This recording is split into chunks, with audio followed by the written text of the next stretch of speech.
Hello again, everyone. Edwin Learnard back once again. In this YouTube astrological segment, I'm going to be talking about the void of course moon in astrology. Now, the void of course moon, that begins at the time when the moon makes its last major aspect to a planet before making its transition to the next zodiac sign. When it enters the next zodiac sign, that is the end of that void of course moon.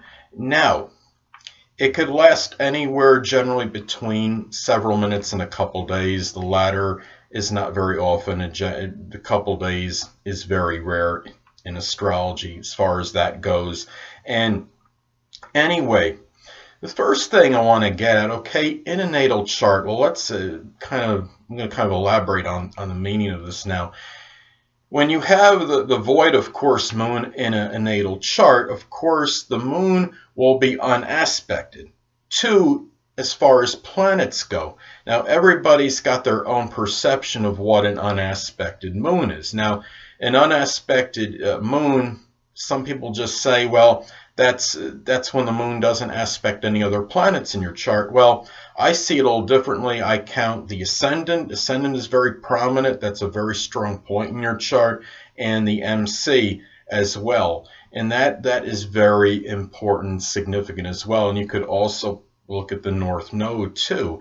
And to me, you could have, when you have a void of course moon in your natal chart, that means that definitely means that the moon is not making any major aspects to your planets. And you could have your moon also not making an aspect to the midheaven, ascendant, and north node, and you may say then you could see that as an unaspected moon. But what I'm saying is you could have a void of course moon in your chart and have it unaspected, but you could also have a void of course moon in your natal chart and still have it aspected, because there's still a chance it's going to make an aspect to at least the ascendant, north node, or MC, or a combination of those. So really, that's the one thing you want to get at when you're looking at this as far as the natal chart goes. Now, in a natal chart, now, in the void of course moon, well, how does this impact a person? Well, it could indicate, well, because it's not making any aspects to other planets, that maybe there might be some disconnect to some degree as far as emotions go. And also, on the other hand, on a positive side, it could give a person a stronger ability than most to deal with something traumatic or devastating that occurs in one's life. Now, also, it could indicate in some cases that perhaps the relationship or rapport with the mother is somewhat dissipated, at least to some degree, or diminished to some degree as well. And also, when people have the void of course moon in their natal chart, well, their timing may not be exactly impeccable. And also keep in mind that the moon is responsive and it's reactionary. So it could be that case in point where you have perhaps I would call it the inveterate procrastinator syndrome, if you will. And it could be people that have this may not always be responsive and being timely and punctual and prompt as far as their responses go in general, whether it's emails or just general messages or what have you, and they may take their time a little bit more than the average person in terms of the response time. On another side of the coin, the moon, when it's void of course in a natal chart, it could indicate even something that might be trite or trivial. A person might overreact a little, and as I stated before, you have something where something traumatic or devastating happens, you might have kind of an underreaction. But when you have something smaller, marginal happens in a person's life, you might have a stronger emotional reaction. Maybe that I would say that's because the moon is not really operating maybe properly the way it should, because it's, in terms of planets anyway, it's unaspected. And in some cases, the moon, if it's void of course in natal chart, it may be unaspected, period, because it may not make, if it doesn't make an aspect to the midheaven, ascendant, or north node, you can consider that unaspected. But everybody's got their own interpretation of course, what's unaspected and not. So as far as the moon being unaspected natal chart. So anyway, that being said, now I think the misconception could be about the void of course moon in a natal chart, that the person that has this might just be completely undemonstrative, unemotional, and maybe devoid of emotional of emotion, and maybe I guess it's called something like emotional destitute or something. They're not I don't think the person's necessarily going to be emotionally destitute when they have this, because you have to look at some things and factors that everybody has water in their chart, and they're going to have something on the house cusp, or whether it's intercepted. And also you've got to look at modifications and contraindicators in the chart as well. If you have, say, a preponderance of water planets, and it also include the ascendant, midheaven, and north node in that, now that's going to modify things to some degree, because you're going to have certain sensitivity when you have a lot of water energy in your chart. And also planets and water houses, of course, that would be the 4th, 8th, and 12th houses, can help as well. And also keep in mind that you're going to have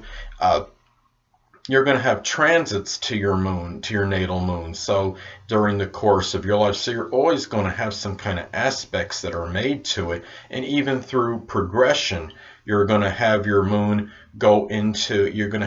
make aspects to your planets in your progressed chart at some point in time. So, and really, that to me, it's not just because if somebody has a void of course moon in their natal chart, it is nothing where it is the end of the world for anyone. So those are some things to look at as far as the void of course moon in your natal chart. Now, as far as this being void of course moon, like on a given period of time in life. Now, let's say that, okay, the moon is at a point in time where it's void of course, and this could indicate a period where you might have difficulty getting a response on something during this time, because the moon, of course, is, as I stated before, is responsive and reactionary.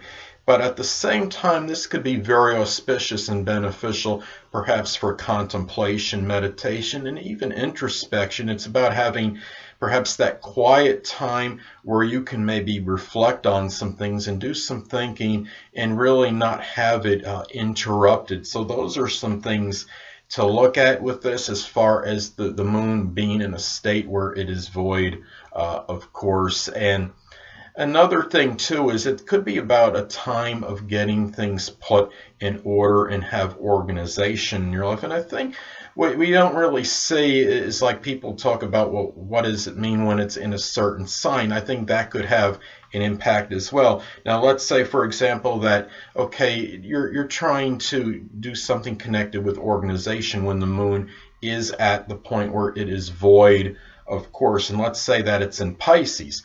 Well, this good example could be maybe categorizing and organizing your YouTube videos, if you have YouTube videos like me. And of course, I don't have mine in categories or in sections or anything like that, which is something I need to do. I need to kind of get them more organized and put the certain videos in one section and then put some in another group, but I haven't done that. And I say, well, if the moon's in Pisces, because Pisces is associated with filmography and videography. Now, let's say that the moon is void, of course, in the sign Cancer. Well, Cancer can be connected with the home. Now, if your home is disheveled and you have that quiet time and you're uninterrupted, it could be a time to clean up that disheveled home and make it more organized as far as that goes. Now, another example could be, now somebody's an astrologer and say that the moon is void of course in Scorpio, that could be a point in time where you may maybe do some organization connected with your astrology business. It could just be something where you're putting people's clients' charts in chronological and or alphabetical order, for example, doing some organization connected with that. So those are some things to look at as far as this goes, and it could just be a general time of just getting rid of superfluous material. It could be in your home, it could be in the garage, it could be in the closet, or what have you. And this could be an auspicious and propitious period, perhaps for just simply being lackadaisical and really not worried about being lethargic or succumbing to inertia or being stagnant. That could be the best thing at this point in time, and just use it as a period to relax and meditate when the moon is in the void of course position. So those are some things to consider during this during that time when the moon is void of course. And it could be a period where it just, in general, you want to hold off perhaps on making some kind of monumental earth-shattering type decision. And it could be something like, for example, let's say that the moon was in Cancer and was void of course, and let's say you were making you were thinking about making some kind of move to a different residence, or you were buying a new home. Perhaps at that point in time you'd wait. You might have that maybe there's some kind of urge to do this, but perhaps wait until the moon is out of the void of course state and it goes into the next sign, and in so doing so. So those are some things to look at as far as this goes during this time. And the best thing sometimes to do when the moon is in that void of course state is maybe just absolutely nothing. So anyway, people, that'll conclude this YouTube astrological segment for the void of course moon in astrology.